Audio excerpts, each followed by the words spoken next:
कानून की जानकारी आपका अधिकार। हेलो एंड वेलकम एवरीवन, मैं प्रगति गुप्ता स्वागत करती हूँ आप सभी का एक और इंटरेस्टिंग वीडियो में। आज की वीडियो में हम बात करेंगे कि मिनिमम एज ऑफ मैरिज हमारी कंट्री में क्या है और हिमाचल प्रदेश की सरकार ऐसा क्या नया लॉ लाना चाहती है अपने राज्य में कि वो मिनिमम एज ऑफ मैरिज को चेंज करेंगे।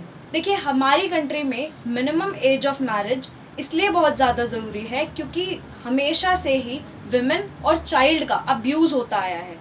छोटे बच्चों की शादियां करा दी जाती हैं जिसकी वजह से उनकी अपलिफ्टमेंट रुक जाती है। इसीलिए हमारे देश में मिनिमम एज ऑफ मैरिज बहुत ज़रूरी है। सबसे पहले हम ये जान लेते हैं कि मैरिज और डिवोर्स पे लॉ बनाने के लिए कौन सी गवर्नमेंट रिस्पॉन्सिबल है।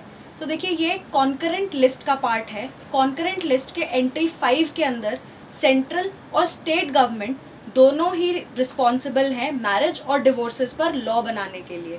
जो सेंट्रल लॉ है मैरिज की मिनिमम एज का, prohibition of child marriage act 2006, ये कहता है कि विमेन की मिनिमम एज 18 साल और मेन की मिनिमम एज 21 साल है। पर इस लॉ के अंदर हिमाचल प्रदेश की सरकार चेंजेस लाना चाहती है। Prohibition of child marriage Himachal Pradesh amendment bill 2024 के अंडर, जिसमें वो विमेन की मिनिमम एज को 21 साल तक बढ़ाना चाहते हैं। जो पहले 18 साल है सेंट्रल लॉ के अंदर, उसको वो बढ़ाकर 21 साल करना चाहते हैं। साथ ही साथ हमारी जो सेंट्रल लॉ है उसके अंदर एक प्रोविजन है कि अगर किसी माइनर की शादी हो जाती है तो उस केस में जैसे ही वो अपनी मेजॉरिटी यानी जैसे ही वो बालिग होते हैं उसके बाद 2 साल का उन्हें एक्सटेंशन पीरियड मिलता है कि अब आप बालिग हो चुके हैं, अब आपको नॉलेज है, तो अब आप अपनी इस शादी को अनल करवा सकते हैं अगर आप चाहते हैं तो।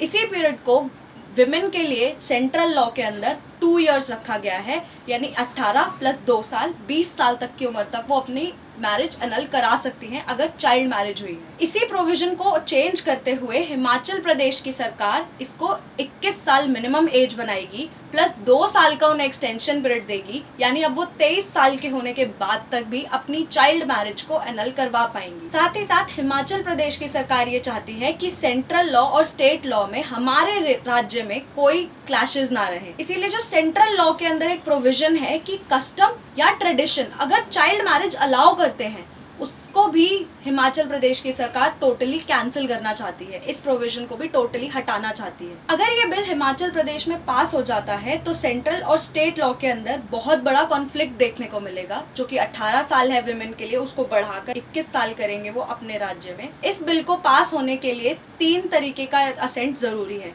एक गवर्नर का असेंट, साथ ही साथ प्रेसिडेंट का असेंट होना भी जरूरी है क्योंकि कॉन्फ्लिक्ट है सेंट्रल और स्टेट गवर्नमेंट। अगर प्रेसिडेंट अपना असेंट नहीं देते हैं तो चाहे गवर्नर इस लॉ को पास कर भी दे तब भी ये लॉ नहीं बन पाएगा, यानी ये फोर्स में नहीं आ पाएगा। इस लॉ को हिमाचल प्रदेश में पास कराने का सिर्फ एक ही तरीका है कि गवर्नर अपना असेंट दे, साथ ही साथ प्रेसिडेंट असेंट दे कि ये जो कॉन्फ्लिक्ट है वो हिमाचल प्रदेश के अंदर वैलिड रहेगा, तभी ये लॉ हिमाचल प्रदेश के अंदर प्रिवेल कर पाएगी।